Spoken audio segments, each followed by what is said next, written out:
You know what kills me, Vortex? I'll never be the type of person that honks my horn.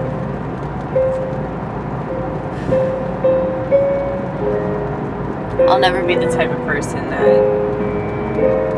can tell people off. You really have to push me. And by push me, I mean like push me off a cliff in order to get me to externalize anything. And I don't know what that is. If that's just like a weakness that I have that keeps me from telling people how I really feel. Or maybe that's maturity, because I don't want to just act out in the moment. It's better to wait than to just say whatever you're thinking. I already get in so much trouble for the things that I say that I've contemplated, you know? I already get in so much trouble for just telling the truth. And it's like, it's so ridiculous to think we have this device in the car, this thing that we can use to indicate our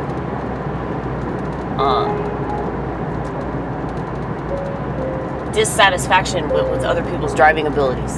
Okay, it's a tool. It's a tool that can be used, you know, to let people know that they're not driving right. For example, today,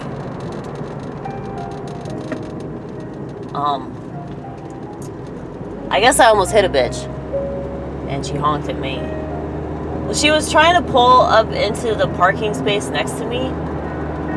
Like, I was trying to get out of the parking space, and then she pulled in, and this always happens.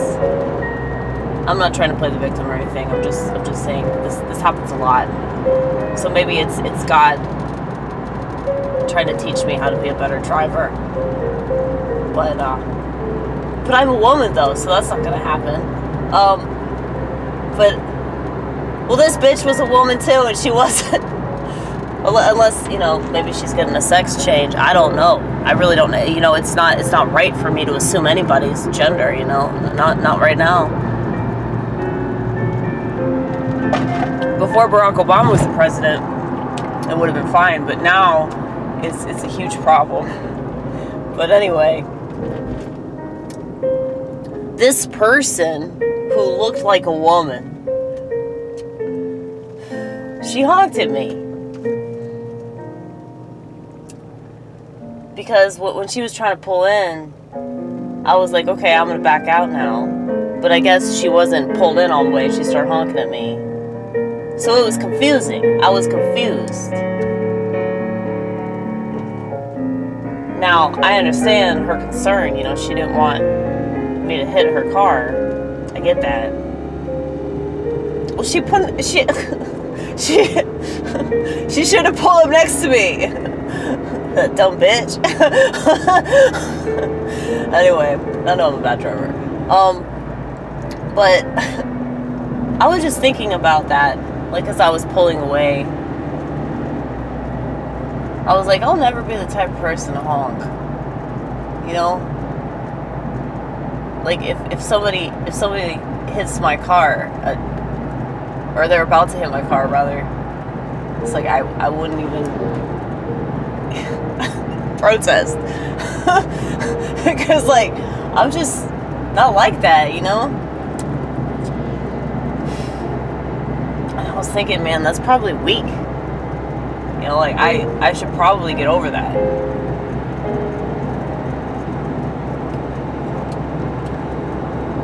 Because that happens a lot.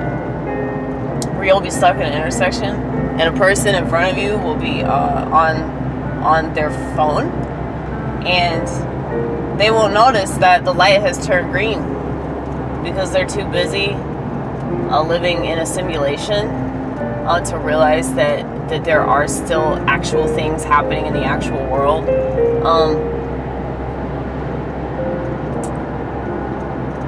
And you know, I say that with hesitation, because I really don't know. Like, I'm driving Fiona, that's my car. I'm driving my car on a road. I think, you know, the sun seems to be setting. And it's like, I've always been the type of person that's questioned my reality, you know? I've always been the type of person that makes other people think that I'm on drugs, that I'm not on, you know, because I'm asking a lot of questions. You know, I've been reading a lot of Terrence, and it's just funny, like, he was so right about everything. He said that computers will be the drugs of the future. Oh, man.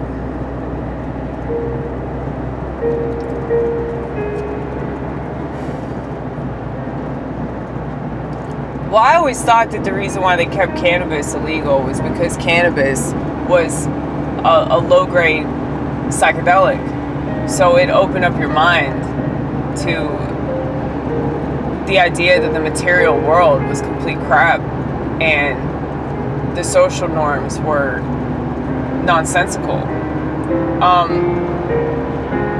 I mean, I stress this. The whole reason why I am so comfortable in my own skin has so much to do with cannabis. It taught me how to live in this shit world. And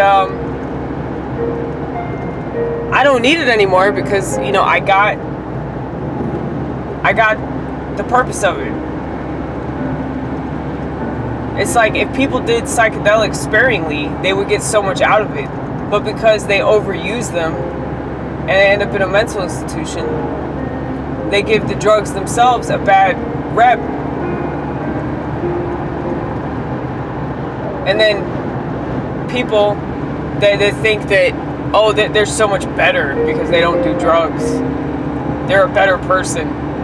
But it would probably do them some good to eat some mushrooms every once in a while, you know? And then they probably wouldn't be a Republican, you know, because they'd realize that the Republican Party is the Democrat Party part 2, you know? They realize that shit if they just taken a psychedelic or 2. But that's the thing, people are so afraid to challenge their reality, man.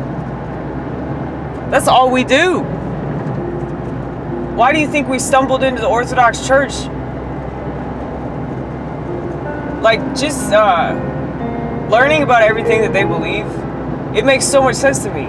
I feel the same way about the Orthodoxy that I do about conservative values. It's like, I feel like I was always that way, but I was lying to myself, trying to be part of this world, trying to assimilate. But the whole reason I thought I was liberal was because liberals tend to be totally fine with drug use, right? So, you know, it's a blessing. It's a blessing that I used to be liberal, even though I used to do a lot of crazy shit. And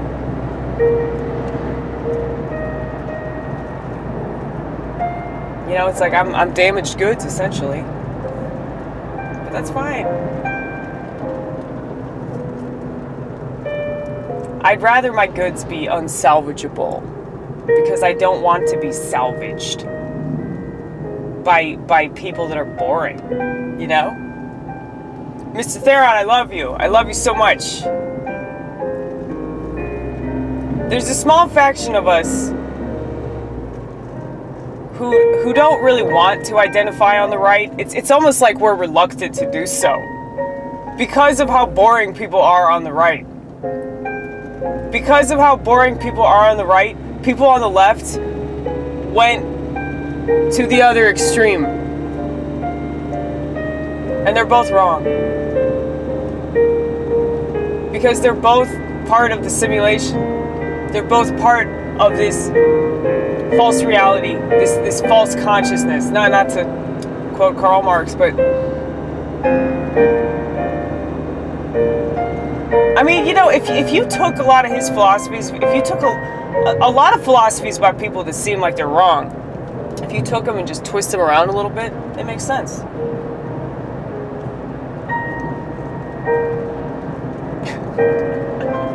Psychedelic socialism. You remember that shit?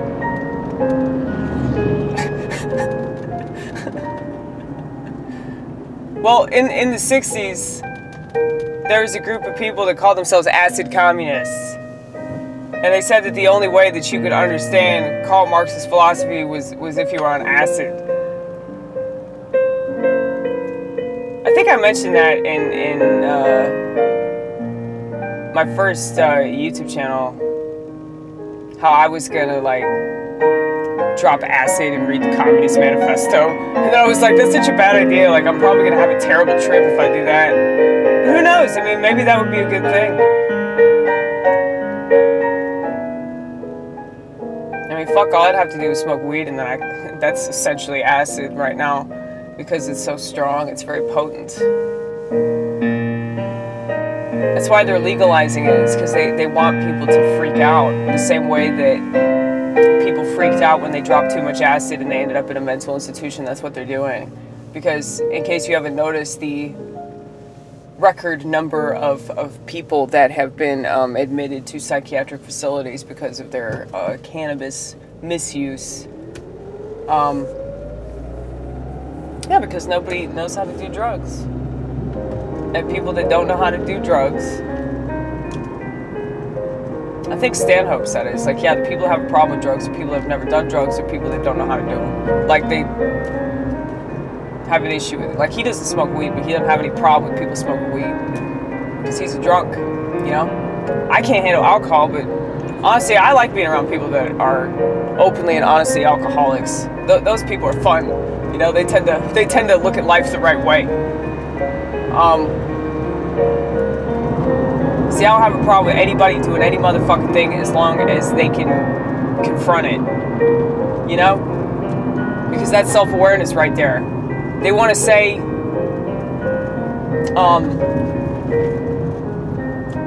and I feel like this is a much greater point that you can make about society itself. The fact that you can't admit that you're an alcoholic, it's like the only way that you can admit that is if you go to some 12-step cult. But if you just said, you know, like, yeah, I can't handle alcohol, you know, because I turn into an alcoholic. It's like people think you're exaggerating, or, you know, it's like people don't want you to discover anything on your own. It's like you have to be told what you are. It has to be some form of accusation. If you just admitted it openly and honestly, people are going to say that, oh, you don't know what you're talking about. I don't know what I'm talking about. I don't see me drink. I don't see me fuck everything up.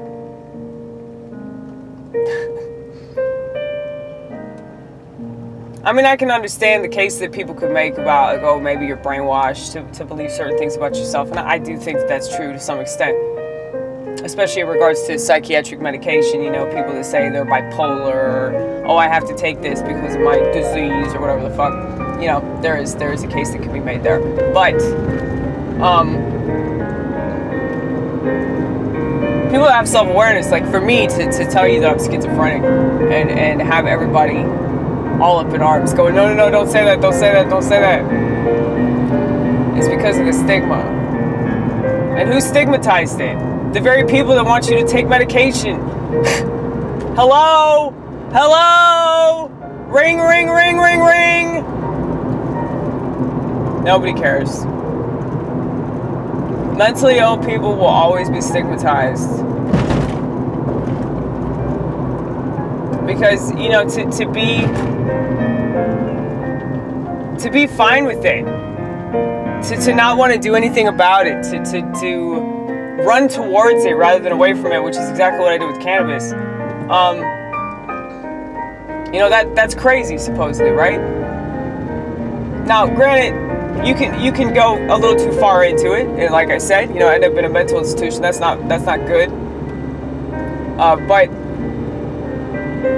you can go just